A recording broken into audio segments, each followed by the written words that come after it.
When my father died, that was 2 o'clock in the morning, and I was basically in deep sleep.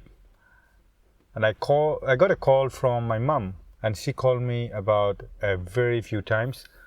And it's 2 o'clock in the morning. I was in the middle of sleep, so I did not know exactly was I dreaming or that was actual call. Then I picked up.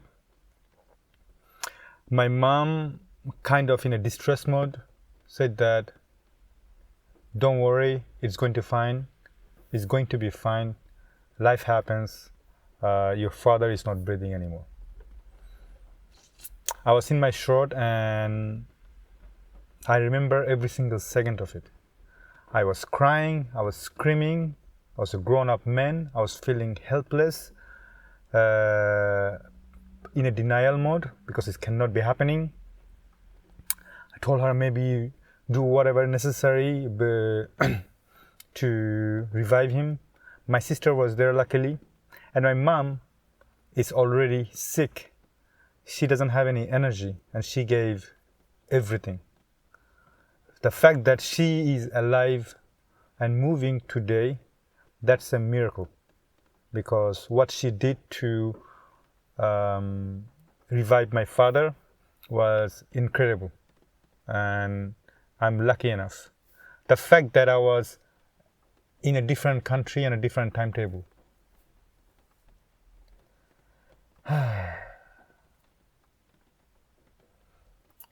You have no idea, like when people live overseas, they go with a lot of dream and a lot of hope to have a change in their life. And but we have to all leave a lot of things behind. And one of the many things that we leave behind are the closest one. Our own parents, the siblings, the childhood friends, everybody. Hoping that maybe the new change is going to be something that extraordinary, and maybe one day we're going to go back and kind of pick up where it's left. It doesn't really happen in reality, because you always get caught up with a new reality that kind of makes you occupy on multitude amount of things. I've been living in overseas for 15 years, and I kind of knew and came to the term that there's a good chance on my parents' last day I won't be next to them. And 15 years later, that happened. My father died when I was away, but thanks to the technology, I basically saw every single procedure from the moment that he stopped breathing to my mom's distress. My sister is running around everywhere calling ambulance, which actually never came. I did came, but after, when it's way beyond really late. Now, first forward, after when everything happened, I went home, took a flight, the longest flight I've ever taken in my life. And I never had a chance to have a proper grief. The grief is I did cry, but I really didn't have this week complete to actually think about it, cry about it, and think about it. I was too busy with organizing the family affairs, make sure that my mom is safe, my brother and sister taking it together, and God, they did far beyond than I could even imagine. The fact that actually they carried me. I didn't carry them, they did carry me. Now, after all that, one thing came to my mind is the reality is simple. I'm going to close the door.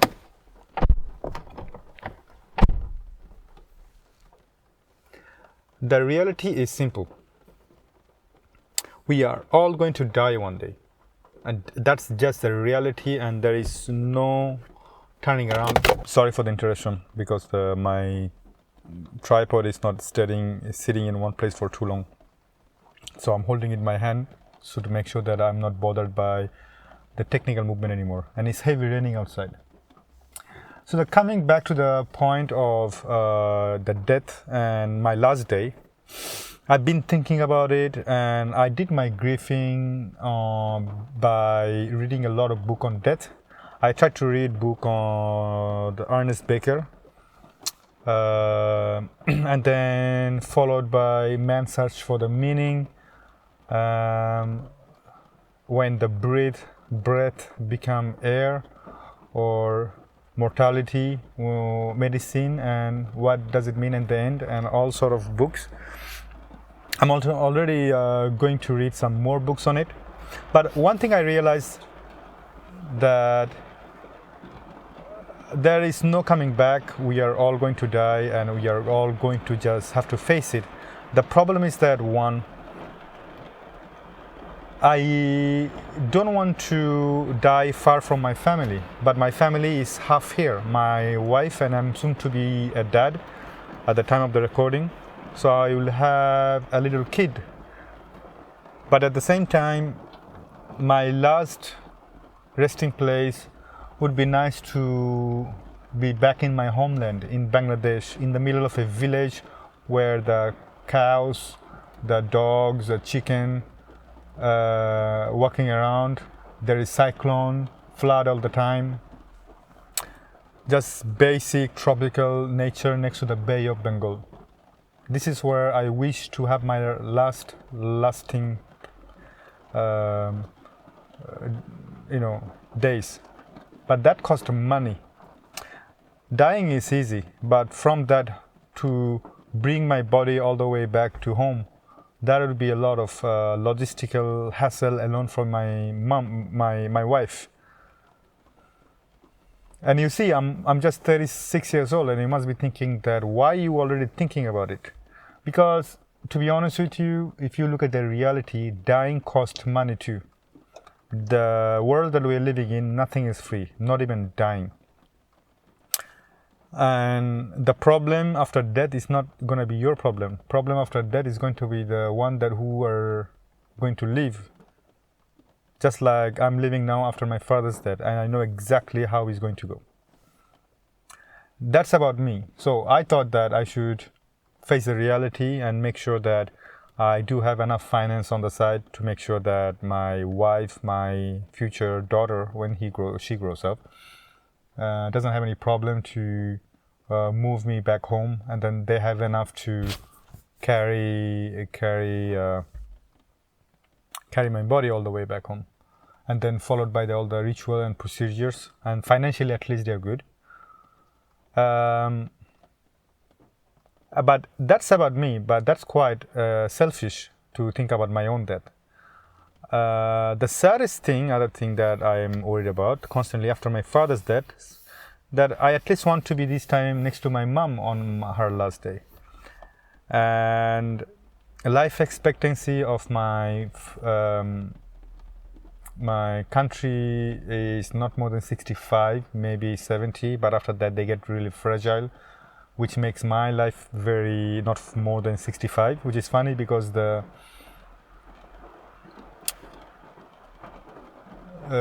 in the modern countries, the retirement is 65, and I'm thinking about dying on 65 or 70, because that's the reality in the countries like India and Bangladesh, even after the modern medicine, improvement of the modern medicine.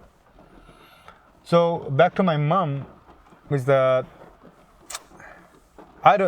death can come anytime, but at least on her last days, I want to be constantly next to her. There is a saying that your first son, for a mom, the son is her new love after the husband. I was her son, I was her first, and we share a lot together. We share everything. She went through a lot when I grew up, fought against everything. Where I am today is a combination of all my failure and my mother's extreme hard work, along with my father. He worked hard all his life. The reason why he died that early, because he gave everything physically and mentally for everybody, more than necessary, in my opinion. And the fact that, let's face it, it's turned out to be that dying I'm less scared of. I'm more scared of how, meaning how much pain, meaning how many people around me, meaning how I will get to be where I want to die and peacefully, surrounded by friends. How I get to be next to my mom on her last day this time. And this thing kind of scares me forever. So when I think about it, then one thing positive out of the whole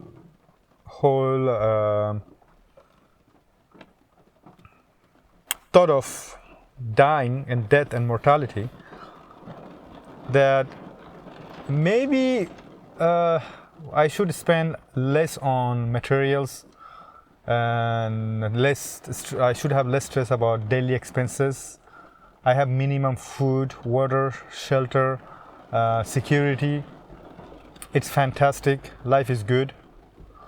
And I should think more of spending more time with my friend, family, my wife, my daily life. I should think about present right now, even if it's heavy rain outside like no tomorrow. It's beautiful. It's good to be like that. I am lucky to be where I am, and I don't want to be in a position where people suffer for the last day because of, God forbid, the cancer, to handicap situation, to poverty, and all of it together even. So life is beautiful. The fact that we complain about every single thing, I start to see the whole world in a new way. I start to realize that we complain too much, we stress too much, life is good, and I constantly remind myself. I look at people and try to smile a little bit more. I see a person, I try to pick up something from the floor if something dropped. I try to hold someone's hand so that the person is not struggling to get up on the stair. All the nice thing I possibly can to contribute to the society, and to remind myself that life is amazing right now, and you don't want to be on one of those future that I'm scared of.